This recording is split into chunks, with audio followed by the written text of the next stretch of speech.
Happy Lenten season, Mount Zion. A reading from Genesis chapter 1, verse 26.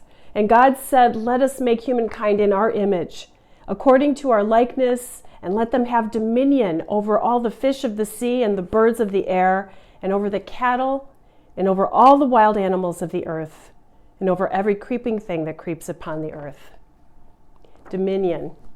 When God gave us dominion, as people made in God's likeness, God allowed us to be rulers over and yet entrusted us with the care of creation.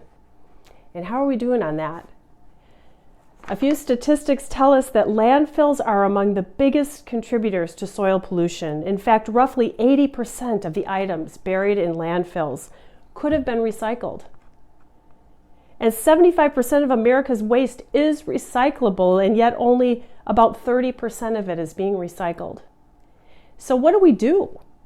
Well, one thing that we can do, and one thing that Mount Zion has decided to do as a faith community, is to actually get into composting. And so we're here today to help you to set up, with just 5 easy steps, set up a family composting for your own household. I'm here today with my friend, Mr. Composter. Hello, Mr. Composter. How you doing? Good to see you. And you can put your pitchfork over there if you want to. Thank you so much, sir. Mr. Composter and I wanted to tell you that there are really 5 easy ways to get started. The first thing that you want to do is have some type of an outdoor bin, something that's covered and sealed.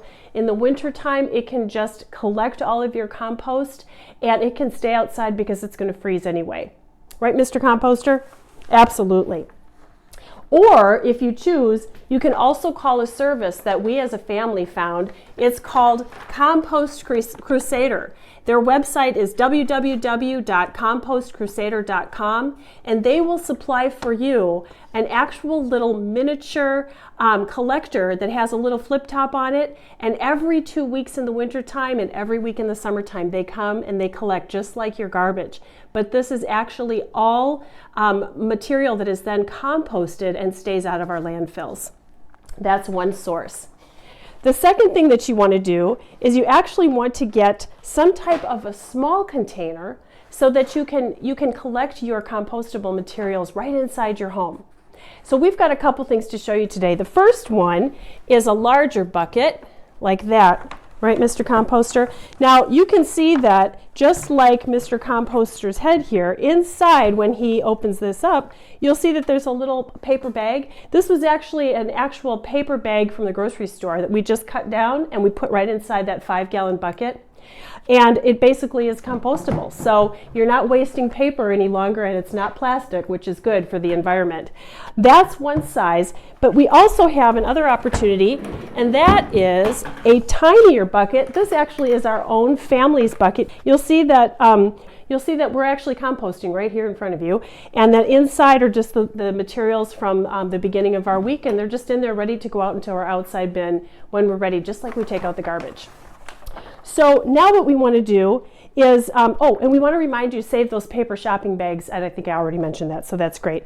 So let's see what Mr. Composter likes and with what Mr. Composter doesn't like in the compost. So I've got a couple things over here, Mr. Composter, and I'm going to ask for your opinion. First of all, I have some ground beef. Now this ground beef isn't yet cooked, but I think I can just toss that into the compost bin. Is that, no? You don't care for that? Okay, no. What if it was cooked? Then it would be good. Okay, so cooked meat is okay for the compost. Non-cooked meat is not okay for the compost. Good to know. Ooh, we had coffee this morning. I've got some coffee grounds. That's good for the compost. We're going to put that right in there. Very good. I also have a coated paper Snickers bar. I think I can put that right in. No, none of that, no? Recyclable. Okay, this goes into the recyclable. It's coated paper. The recyclable can handle it, but your compost can't. I have, an eggshell. An eggshell. Yes, all right. Pop her in. There you go. So that works. And then I have an empty Kleenex box. I think I'm just going to break this down and put that in because, of course, this is paper cardboard. So I'm going to put, no?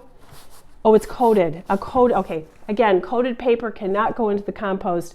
But if this were not coated and were regular cardboard, could that go into the compost? That would be just fine. So it gives you a little bit of an idea of what is compostable and what is not compostable. Like the styrofoam cup, not compostable. Oftentimes though, recyclable.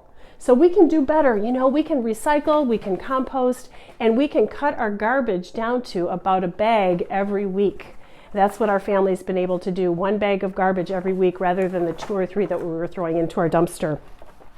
Couple other things is that there are a few other sources that you can contact. If not Compost Crusader, if you're looking for a service, I know that the City of Milwaukee, if you visit city.milwaukee.gov, the city's having a compost bin sale, $55 for an outdoor bin that you would own, and then also $20 for a small metal home collector. And then there's another resource, Kirby's Compost Service, www.kirbyscompost.com. Is another option, just like Compost Crusader. So there are tons of options, and we can make this super easy. It does not attract pests. It is not a smelly process. All these things that our family thought, it really is so good for the environment. And it helps us during this Lenten season as a faith community to take care of what God gave us in the beginning, that we can be good stewards of God's creation. Thank you, Mount Zion. We look forward to seeing how many households will be joining us in our Lenten practice of composting. Happy Lent.